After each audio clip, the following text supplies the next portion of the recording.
बोलिए सद्गुरु देव की जय। सम्माननीय भक्त सज्जनों, भक्तिमयी श्रद्धा मूर्ति माताओं, बहनों एवं प्यारे बच्चों, हमारे जीवन में शब्दों का बड़ा महत्व है। संसार में बहुत प्राणी हैं। कहा जाता है 84 लाख योनियां हैं। अब 84 हैं कि 85 हैं कि 83 हैं, ये गिनती तो कौन किया होगा पता नहीं, लेकिन हम इसको इस ढंग से सरलता से समझ सकते हैं कि 84, चौ माने 4, राशि माने ढेरियाँ, 4 ढेरियाँ हैं। प्राणियों की 4 ढेरियाँ, 4 ही समूह है। वो है, पहला है मनुष्य, दूसरा है पिंडज, और तीसरा है अंडज, और चौथे हैं उष्मज। मनुष्य, पशु, अंडज और उष्मज, तो ये 4। इन चारों में से जो 3 हैं बाद वाले, पिंडज, अंडज और उष्मज, इन सब में ना मन की शक्ति है ना वाणी की शक्ति है। यद्यपि मन और वाणी है उनमें भी, लेकिन मन भी एकदम क्षणिक है। थोड़ा सा वे कुछ सोच सकते हैं, अपने खान पान, बाल बच्चे, प्रजनन और अपने घर घोंसला, बिल, बस इतने उनके पास सोचने की क्षमता है, ज़्यादा नहीं। वे अपने मन इंद्रियों को वश में करें और अपने स्वरूप को समझें, संयम साधना करें, प्रेम, एकता, शांति, सद्भाव पैदा करके दूसरों में भी उसको प्रचार करें। ये सब उनमें कहाँ है? कुछ भी नहीं। छोटे से बड़े समस्त जानवरों में ऐसा कुछ नहीं, और वाणी भी उनकी विशेष कुछ नहीं है।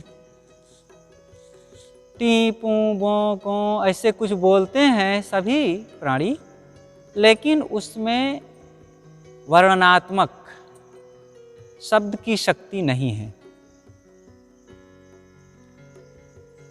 वे अपने दुख दर्द को किसी के सामने व्यक्त नहीं कर सकते। जहाँ बंधे हैं तो बंधे हैं, जंगल में हैं, भूखे प्यासे रोगी हो गए तो उनके कोई सहयोग करने वाले, सहारा देने वाले नहीं। जो पालतू हैं उनके भी व्यवस्था है, मालिक उनको कुछ खिलावे तो खाएं, छाया में करे तो छाया में जाएं, नहीं धूप में हाँफते कांपते बंधे रहेंगे। तो वाणी की भी शक्ति नहीं है। लेकिन मनुष्य के पास दुनिया में यही एक प्राणी है जिसके पास अपार शक्ति है, मन की भी और वाणी की भी। मन से यह सोच सोच करके देखो कितना काम करता है। अनेक मशीनें बनाई गई, अनेक प्रकार से मकान बनाए गए, अनेक चीज़ें तैयार की गई। मकान बनाने के लिए, गाड़ी बनाने के लिए, कपड़े बनाने के लिए, पुस्तक छापने, बर्तन बनाने, घड़ी बनाने, अगणित चीज़ें हैं, इनको हम गिन नहीं सकते। मनुष्य ने सब सोचा और आवश्यकता के अनुसार उन चीज़ों का निर्माण किया। अनेक उसके कल कारखाने, फैक्ट्रियां भी तैयार की। ऐसे वाणी की कितनी शक्ति है मनुष्य में। कहा जाता है लगभग 370 भाषाएं हैं दुनिया में, और इन भाषाओं का प्रयोग करने वाला कौन है? मनुष्य है। मनुष्य के अलावा कोई भी अन्य प्राणी भाषा का प्रयोग नहीं करते। बोली का प्रयोग अपने ढंग से उनकी जो खान की देहाध्यास, घटाध्यास का जो शब्द है, आवाज़ है, वो कर देते हैं। लेकिन मनुष्य में भाषा का प्रयोग। एक ही भाषा को देख लो, हिंदी। हिंदी में कितनी डिक्शनरियां बनी हुई हैं हिंदी के, और एक एक डिक्शनरी में 10,000, 50,000, लाख, 2 लाख, 5 लाख शब्द हैं, और 20 नहीं 50 डिक्शनरी शब्दकोश हिंदी के ही बने हैं। अन्य भाषाओं के कितने हैं कह नहीं सकते। और ये सारे शक्तियाँ केवल मनुष्य के लिए हैं। इतना शब्द शक्ति, इतनी भाषाएं, इतनी योग्यता और इतनी बुद्धिमत्ता होते हुए भी मनुष्य को बोलना फिर भी नहीं आता है। क्या बोलना चाहिए, कैसे बोलना चाहिए, कब और किससे कितना बोलना चाहिए, पता ही नहीं। इसीलिए सद्गुरु कबीर कहते हैं कि शब्द हमारा आदि का, शब्दै पैठा जीव, फूल रहन की टोकरी, घोरे खाया घीव। सद्गुरु कबीर की वाणी केवल मनुष्य के लिए है। वे किसी देवी देवता से नहीं बात करते, किसी राजा रानी की कहानी नहीं सुनाते हैं, और किसी भगवान को खुश करने के लिए वे गिड़गिड़ाते नहीं हैं। वे मनुष्य की बात कहते हैं, मनुष्यों के लाभ के लिए, और शोषक वर्गों से शोषित लोगों को उबारने के लिए वकालत करते हैं। तो सद्गुरु कहते हैं शब्द हमारा आदि का, शब्दै पैठा जीव। हमारे जो शब्द हैं वे आदि के हैं। आदि का मतलब शुरू से, शुरू के, मूल के। और मूल क्या है हमारे जीवन में? कबीर वाणी को समझना इसीलिए कठिन है। कुछ वाणियाँ बिल्कुल साफ है, पढ़ लो अर्थ खुल जाएगा तुरंत, लेकिन कुछ वाणियाँ सांकेतिक हैं, उसे कहते हैं लक्षणार्थ। लक्षणों से जाना जाएगा, सीधे नहीं उसके अर्थ निकाले जा सकते। इसमें यही है। शब्द हमारा आदि का, आदि कहते हैं शुरुआत का, ओर का, ओर और छोर। आदि कहते हैं आदि और अंत। तो यहाँ आदि का मतलब शुरुआत। अब शुरुआत का मतलब क्या हुआ? इसको भी लाक्षणिक अर्थ से समझेंगे कि मूल चीज, मूल का इस संसार में जो हमारा जिन जिन तत्वों से, चीज़ों से संबंध है, उसका मूल क्या है? मेरा अपना स्वरूप। मैं इस घर को जानता हूँ, इस गांव को जानता हूँ, आप लोगों को जानता हूँ, और आज कौन सा समय चल रहा, कौन सी ऋतु चल रही, मौसम चल रहा, इन सबको जानने, मैं जो जान रहा हूँ, इस जानने का आधार क्या है? मैं ही तो हूँ, मेरी अंतरात्मा ही तो है। अगर ये मैं बोल रहा हूँ, जान रहा हूँ, देख रहा हूँ, कह रहा हूँ, और मेरे अंदर इस शरीर में आत्मा ना हो, तो ये सब कौन जानेगा? ना कान जानेगा कि मुंह जानेगा, कि नाक जानेगी कि आँख जानेगी? कोई नहीं जानेगा।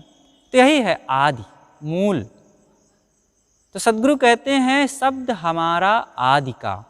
जो मेरे शब्द हैं, विचार, जो मैं ज्ञान की चर्चा कर रहा हूँ, ये जो शब्द हैं आदि के हैं। आदि मतलब जीव के लिए हैं, जीव के कल्याण के लिए हैं।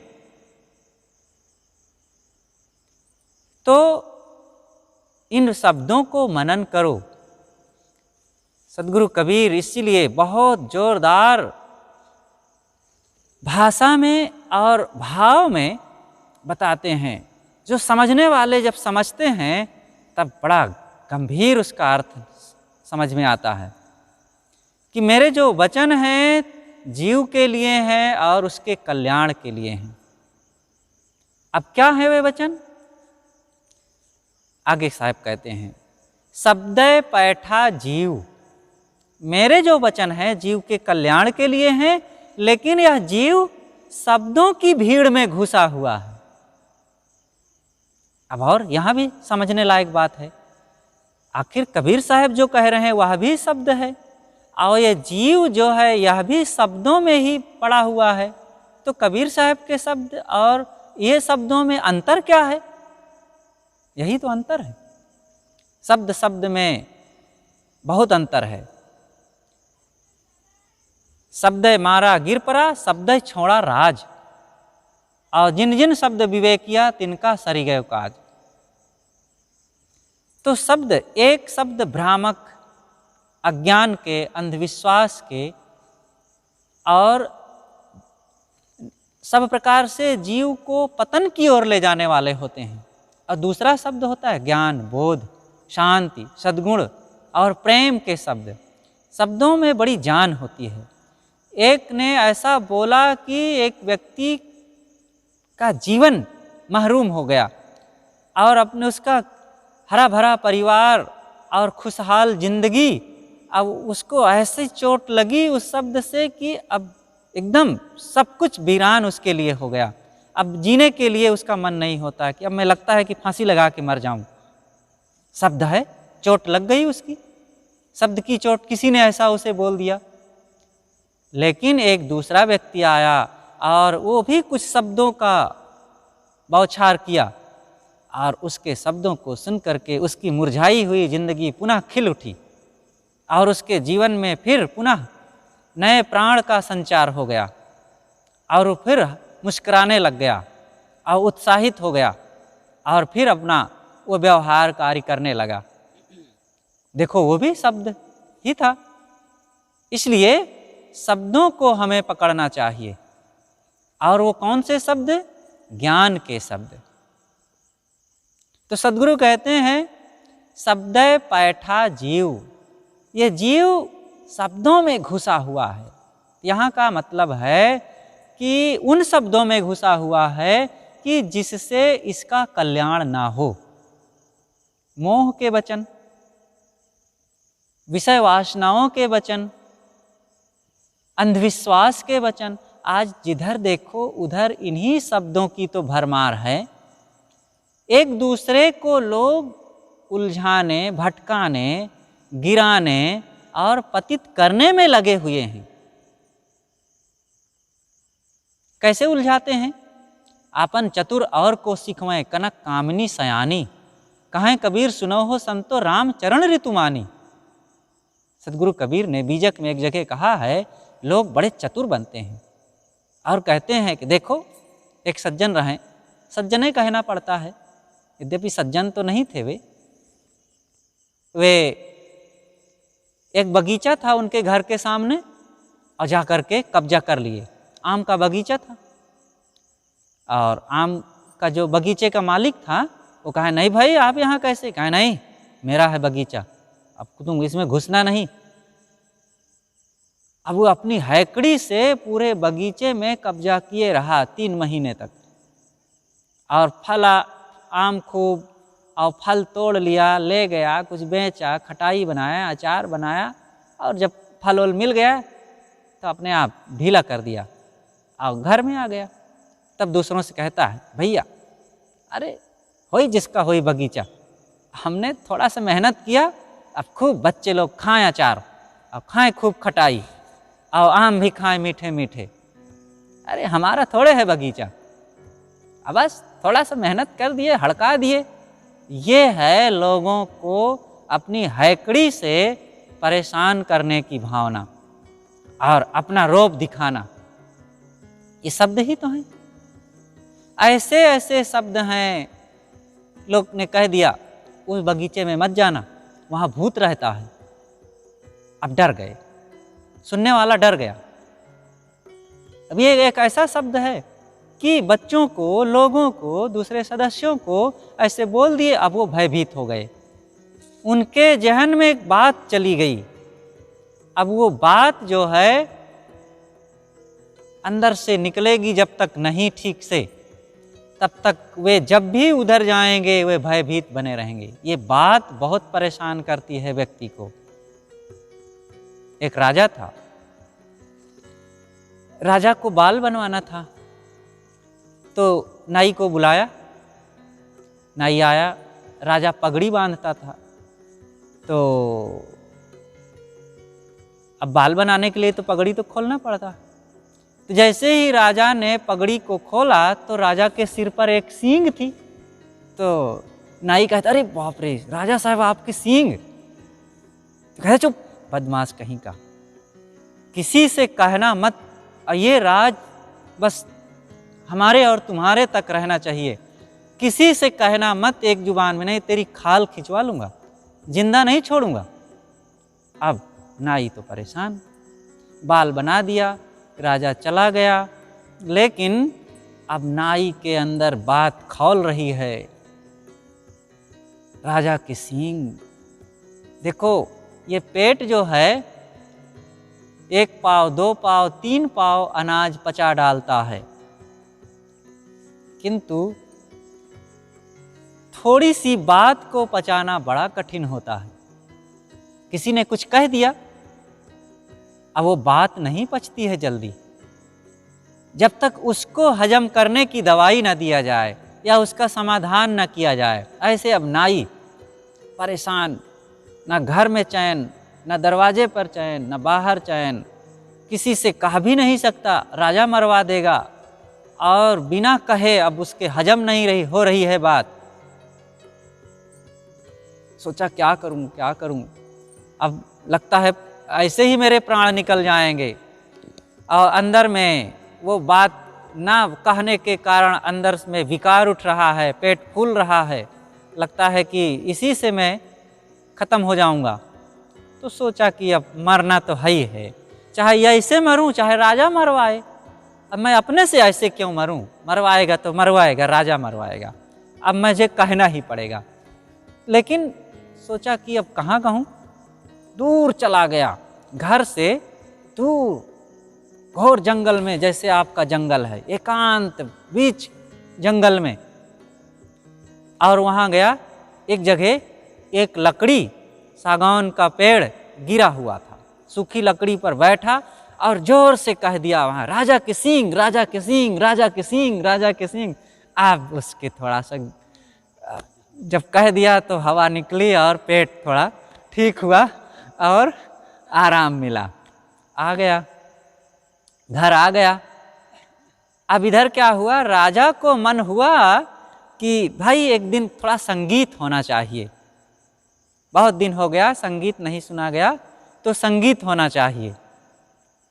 तो ठीक है, तो बुलाया गया ढोलक वाला, तबला वाला और मजीरा वाला, ये सब आए, गायक भी आया। तो ये सब इकट्ठे हुए, राजा भी बैठा अपने सिंहासन पर और सब तैयार हुए। तो जो मृदंग वाला था, तो जब एक बार हाथ मारा तो उसमें से आई राजा की सींग। वो जब चिकारा भी बजता है उसमें से भी आवाज आती है, सरंगी। तो सरंगी जब बजी तो उसमें से आती है आवाज, राजा की सींग, राजा की सींग। तब कान खड़े हो गए राजा के, ये क्या हुआ, किसने जाना, कौन कहा। नाई के अलावा तो कोई जानता नहीं था। तो उस राजा को पता था कि नाई भर जाना है और तो कोई जानता नहीं। तब फिर इतने में मजीरा वाले ने बजाया, किन्ने कहा, किन्ने कहा, किन्ने कहा। मजीरा कैसे आवाज करता है। तब फिर तबला वाले ने कहा, झब्बू नाऊ, झब्बू नाऊ, झब्बू नाऊ। तो उस नाई का नाम था झब्बू नाऊ। तब राजा को, हे झब्बू नाऊ, बुलाओ झब्बू नाऊ को। तो मैंने कहा था उसको कि किसी से कहना मत, और ये राज तो कोई नहीं जानता था, और ये कैसे आखिर आवाज आ रही है। जरूर झब्बू नाऊ नहीं कहा, देखो इसमें से भी आवाज आ रही, झब्बू नाऊ। बुलाया गया, हाथ जोड़ के खड़ा हुआ, तुमने किससे कहा। कहे हुजूर मैंने किसी से नहीं कहा। कहे नहीं तुमने कहा है, तभी ये आवाज आ रही है। कहे हुजूर मैंने किसी से नहीं कहा। कहे तुम सच सच बताओ, नहीं तुम्हारी खाल अभी हम खींच लेंगे। तब अंतिम में बताया, कहे हुजूर जब से देखा हूँ मेरा पेट फूल रहा था, और मैं सोचा कि अंततः कि अब तो लगता है प्राण ही निकल जाएंगे, तो दूर जंगल में गया और एक पेड़ पर बैठ कर के कहा हूँ और किसी से नहीं कहा। तो इस कहानी का सार यही है कि पर्दे के भी कान होते हैं। कहीं भी आप कहोगे कोई गुप्त वचन भी, वो अंततः बाहर फैलेगी। हलक से निकली कि खलक में समा गई, ये कहावत है। हलक माने गला, गले से बाहर निकली आवाज़ तो खलक माने संसार में फैली। इसलिए कुछ ऐसी गुप्त बातें होती हैं जो किसी से भी नहीं कहना चाहिए, और वही बातें खतरनाक होती हैं। इसलिए उन बातों में भी फिल्टर करते रहना चाहिए। तो बात जो है, बात हजम नहीं होती, बात को संभालना चाहिए। तो सद्गुरु कहते हैं कि शब्द पैठा जीव, यह जीव शब्दों में घुसा हुआ, अंधविश्वास अज्ञान के शब्दों में। इसलिए किसी के सामने कोई भी बात कहना हो तो बहुत संभाल करके, किसी को अच्छा कहना हो तब भी संभालो, नहीं तो किसी को अच्छा कहेंगे तो अपने आप कोई बुरा मान लेगा। घर में देवरान जेठान दो हैं, आप किसी की निंदा नहीं कर रहे हैं। ससुर जी आए और कहें कि बड़ी बहू तो बहुत बढ़िया भोजन बनाती है, तो छोटी बहू कहती इसका मतलब मैं बढ़िया नहीं बनाती हूँ। अपने आप देखो, उसकी निंदा हो गई। एक की प्रशंसा किए तो दूसरे की निंदा हो जाएगी, एक की निंदा किए तो दूसरा अपने आप थोड़ा सा खुश हो ही जाएगा। ये संसार ऐसा है। इसलिए निंदा और प्रशंसा दोनों से बचना चाहिए। अधिक प्रशंसा भी ना करें किसी की, और निंदा तो करना ही नहीं चाहिए। एक घर में दो बहुएं थी। जो बड़ी बहू थी एक दिन बर्तन मांज रही थी, तो बर्तन धोते धोते बाल्टी से पानी गिराई थाली में, और पानी बाल्टी का जोर से लुढ़क गया और ज़्यादा पानी गिर गया। तो ससुर जी पास में बैठे थे, उन्होंने कहते हैं बहू रानी संभाल कर जरा पानी उपयोग किया करो, अब इस ढंग से पानी बर्बाद करोगे तो कब तक पानी मिलता रहेगा। इतनी बात कह दिए, बात खत्म हो गई। लेकिन अब बड़ी बहू को चोट लग गई। लेकिन ठीक है, कह दिए होंगे पिताजी। और शाम को छोटी बहू भोजन बना रही थी, चूल्हे पर कढ़ाई चढ़ाई और ऐसा कुछ लकड़ी लगाई कि तेल गरम हो रहा था, और लकड़ी लगाई तो लकड़ी चूल्हे में जाते वक्त कढ़ाई में लग गई और कढ़ाई उलट गई और 1 किलो घी गिर गया जमीन में। जमीन में जब गिर गया तो ससुर जी दूर से देखे और दौड़ करके आए। अरे बहू रानी, तुम्हें कहीं छींटा तो नहीं पड़े तेल के? कोई बात नहीं, चिंता मत करना। और तुम जली तो नहीं कहीं? नहीं नहीं पिताजी, जली तो नहीं। कोई बात नहीं, चिंता मत करना। अच्छा हुआ कि तुम्हें कहीं छींटे नहीं पड़े, दाग नहीं पड़े। अब देखो, इसकी प्रशंसा कर दिए और संभालने की बात कह दिए। अब जो है इनकी बात तो खत्म हो गई, लेकिन बड़ी बहू अब उसके दिमाग में रोग बढ़ गया। मेरे से 2 लीटर पानी क्या गिर गया, ऐसा लगता है 2 ड्रम घी गिर गया हो, इतना ज़्यादा गुस्सा गए थे पिताजी। और इनसे 1 किलो घी गिर गया और फिर भी कहते हैं कि कोई बात नहीं, तुम्हें छींटा नहीं पड़ा गरम तेल का, अच्छा हुआ गरम घी का। अब उसके मन में यही होने, मेरी इस घर में कोई इज्जत नहीं है, अब मेरा कोई सहारा नहीं है, ऐसी स्थिति में मैं कैसे जी पाऊंगी इस घर में, और मैं अब स्वस्थ नहीं रह सकती, और मेरा जीवन अब खराब हो गया। इस घर में कहाँ से आ गई, मेरे पिताजी कहाँ यहाँ शादी कर दिए, तमाम बातें चलने लग गई। और यही सोच विचार में वो थोड़े दिनों में शरीर पीला पड़ने लगा, कमज़ोर हो गई, असमर्थ हो गई, चलना फिरना मुश्किल हो गया। अब ससुर जी परेशान, क्या हो गया इसको, रोज रोज घुलती जा रही है, कौन सी बीमारी लग गई। अब ससुर जी को कुछ पता ही नहीं कि क्या बोले हैं किससे, अब वो बस जो समय में मन में आया कह दिए, उनको कुछ अभी खबर ही नहीं। डॉक्टरों से इलाज करवाए, बड़ी बहू को ले गए, तो डॉक्टर भी कुछ नहीं पकड़ पाते। तो एक मनोचिकित्सक के पास ले गए, काफ़ी दिन बीत गए, काफ़ी शरीर उसका कमज़ोर हो गया। तो मनोचिकित्सक दवाई कम देते हैं, मन को ज़्यादा पहचानते हैं। वो पूछते हैं, उसकी जड़ में पहुंचना चाहते हैं, किन बातों से, किन कारणों से इनके मन में कोई तकलीफ़ है। तो पूछते पूछते घर में कितने लोग हैं, कौन कौन हैं, तुम क्या काम करती हो, लोग तुम्हारे साथ व्यवहार कैसे करते हैं, तुम क्या खाना पसंद करती हो, लोग तुमसे तुम्हारे साथ कौन ज़्यादा प्रेम करते हैं, कौन कम प्रेम करते हैं, किनसे ज़्यादा बात करती हो, ये अनेक बातें डॉक्टर पूछा। अंततः पूछते पूछते निदान यहाँ तक पहुँचा कि अमुक दिन पिताजी से हमारी ये बात हुई थी, पिताजी ने ये कहा था।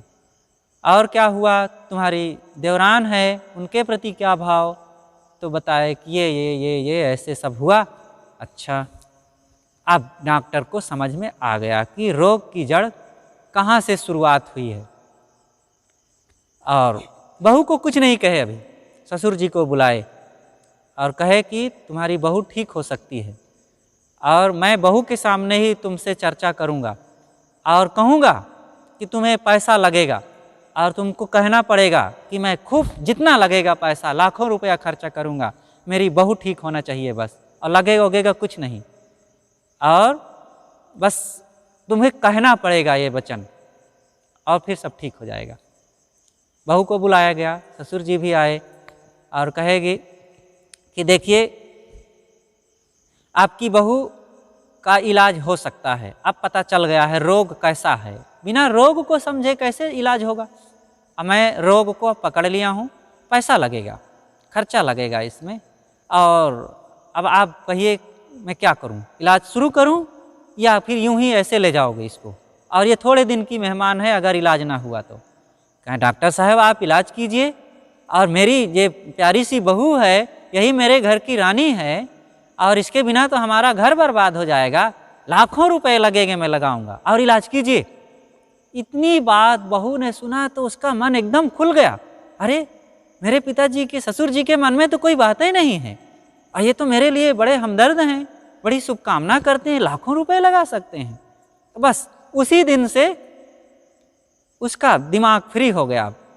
और इधर वो थोड़ा सा कुछ बस गोली देना शुरू कर दिए, और 2-4 दिन दिए, और कहें कि बस ये ले जाओ, थोड़ी सी होम्योपैथ की दवाई क्या होती है, चीनी होती है, और कहें इसे बस 2-2 दाना खाते रहना और सब ठीक हो जाएगा 15-20 दिन में। और अब आए वो खाते रहे, और 10-15 दिन में वो चंगी हो गई। रोग कहाँ से आया? शब्दों से। रोग कहाँ से ठीक हुआ? शब्दों से। बस ऐसे ही ये शब्दों का जाल होता है, ये शब्दों में हम लोग घुसे रहते हैं। ये देवी देवता, मैंने जो बात कहा ना कि भूत प्रेत की बात किसी ने कह दिया और हम डर गए, घबरा गए। गुरुदेव जी के जीवन की बात है। बचपन में उनके सामने किसी ने चर्चा कर दिया था कि भूत अंधेरे में रहते हैं, तो बड़ा घर होता था, हुआ उनका रहा, और घर में 2 आंगन थे, विशाल घर, बीच में एक आंगन में कुआं था, दूसरा एक आंगन पड़ता था, और फिर कमरा, फिर अंदर भंडार घर, और इन सब 2 आंगन, 1-2 कमरे पार करके तब बरामदा। तो जब माँ भोजन बनावें तो इनसे कहें कि जाओ पिताजी को बुला लाओ, भोजन तैयार है। अब शाम को 7-8 बज जाता था, तो अब बीच में कहाँ उन दिनों बिजली की कोई बात ही नहीं, तो जहाँ रहे काम करें वहाँ दीपक जले, अन्य जगह अंधेरा। तो 1-2 आंगन और 2 कमरे पार करना, बहुत डर लगे कि भूत जरूर यहाँ हो सकता है। अब कितनी साल, 7-8 साल की उम्र रही होगी ज़्यादा से ज़्यादा, 5-7 साल। तो लेकिन अब माँ की आज्ञा, अब उसको भी इनकार नहीं कर सकते, तो चलें जोर से। जब चलें तो जहाँ अंधेरा पड़े वहाँ कान को बंद कर लें और दौड़ करके जाएं कि अगर भूत कुछ बोलेगा तो मुझे सुनाई नहीं देगा, और दौड़ जाऊंगा तो मुझे देखना नहीं पड़ेगा और वो मुझे पकड़ भी नहीं पाएगा। तो ऐसा मन में उनके था, तो कहा ऐसे करता था। तो ये मन की बात है, ऐसे भ्रम चढ़ता है। इसीलिए बच्चों के सामने कभी भी ऐसे शब्द नहीं बोलना चाहिए कि जिससे उनके मन में किसी प्रकार की कुंठा भरी बात समा जाए। अब कई लोग बच्चों को चुप कराने के लिए कहते हैं, चुप रहो, तुम्हें भूत पकड़ ले जाएगा भी, और वो अमुक देवता पकड़ ले जाएगा, जोगी बाबा पकड़ ले जाएगा, झबरू बिलैया पकड़ ले जाएगी। इधर कहते हैं ना झबरू बिलैया।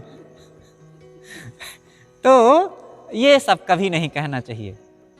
एक माँ थी, तो वो उसका बच्चा जब उसको लघुशंका लगे तो वो कहता है, मम्मी पेशाब जाऊंगा। कहा चुप, ऐसे नहीं कहना चाहिए।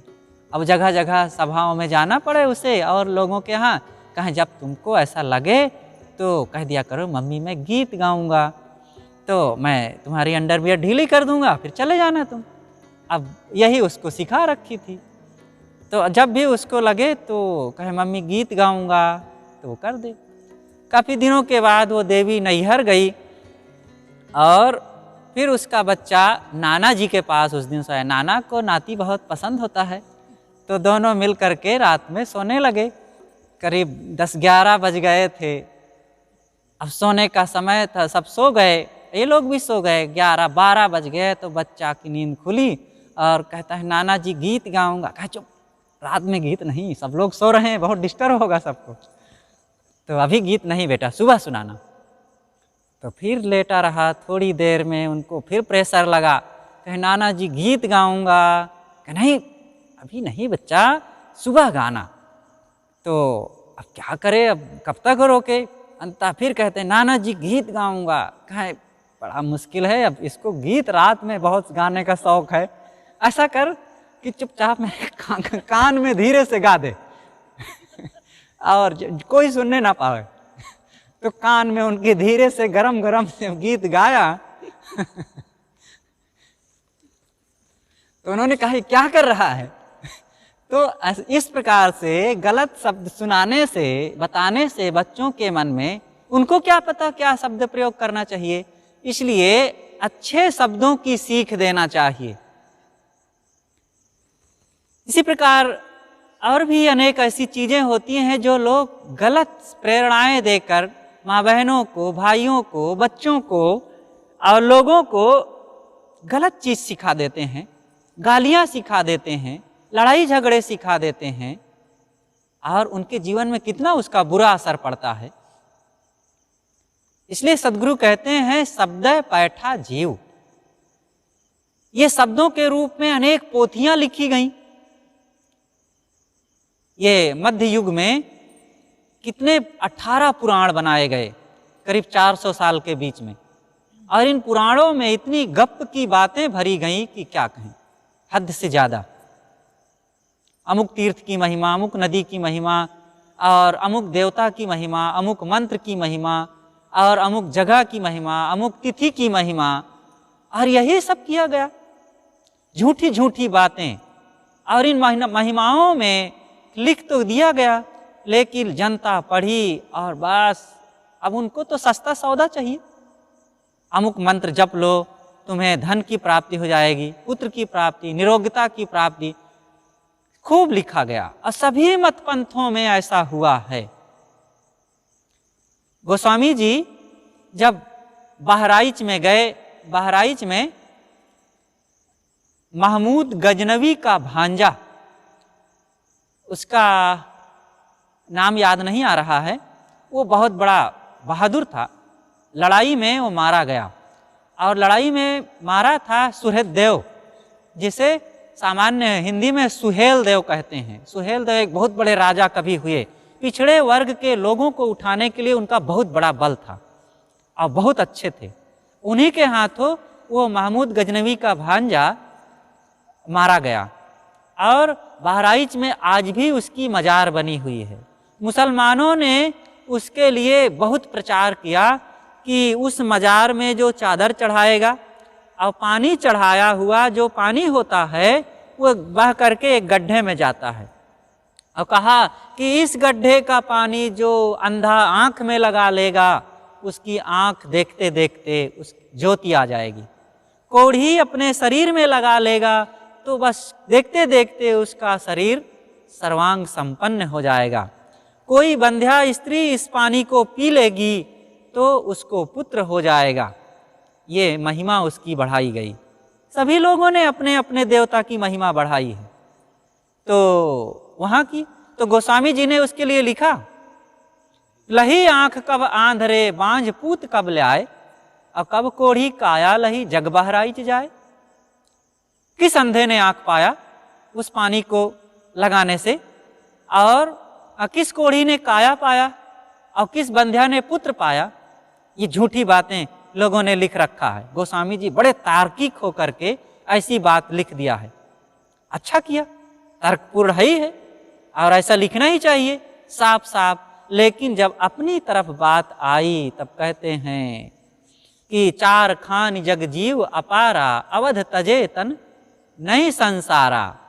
चार खान के जितने जीव हैं, चिड़िया, पक्षी, कुत्ते, बिल्ली, मक्खी, मच्छर, भुनगे, चीलर, मेढक, छिपकली, छछूंदर, जितने जानवर हैं सब छोटे से बड़े अयोध्या में शरीर छोड़ देंगे तो वे सब के सब मुक्त हो जाएंगे। पुनर्जन्म ना विद्यते, फिर उनका पुनर्जन्म नहीं होगा। अब ये बात कितनी तर्कपूर्ण है। तर्क की कोई जगह ही इसमें नहीं रह गई है, केवल व्यर्थ की बात है। इसलिए लोग क्या करते हैं, दूसरों के अंधविश्वासों का खंडन करेंगे और अपने अंधविश्वास में विश्राम करते हैं। सद्गुरु कबीर ऐसा नहीं करते। वे पहले अपने अंधविश्वास को काटेंगे। वो कहते हैं कि देखो मेरी बात में अगर कोई कमी लगती है तो इसका खंडन करो, और साफ अपनी बातों को हीरे की तरह सामने धर देते हैं। और अगर तुम्हें व्यर्थ लगती है तो मत मानना। उनकी बातों में कहीं ऐसा मुलाहिजा नहीं है। तो सद्गुरु कहते हैं कि भाई समझो, कबीर का जो ज्ञान है बीजक में उनका तेवर समझ में आता है। कितना साफ निर्णय वचन कहते हैं, और जो उसको मनन चिंतन करेगा उसका जीवन बदल जाएगा। तो सद्गुरु कहते हैं, शब्दय पैठा जीव, फूल रहन की टोकरी, घोरे खाया घीव। ये जीवन फूल रखने की टोकरी है।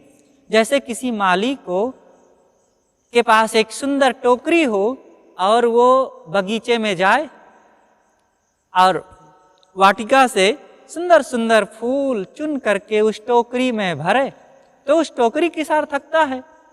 अब वो टोकरी में फूल चुन करके ना रखे और उसमें गांव के पिछवाड़े से, गलियों से कचड़े बिन बिन करके लावे और टोकरी में भरे, तो क्या उस टोकरी की क्या सही उपयोग होगा? बाहर की टोकरी, सुंदर टोकरी में शायद ऐसा कोई ना करता होगा, लेकिन हम लोग अपने जीवन शरीर रूपी टोकरी में यही तो कर रहे हैं।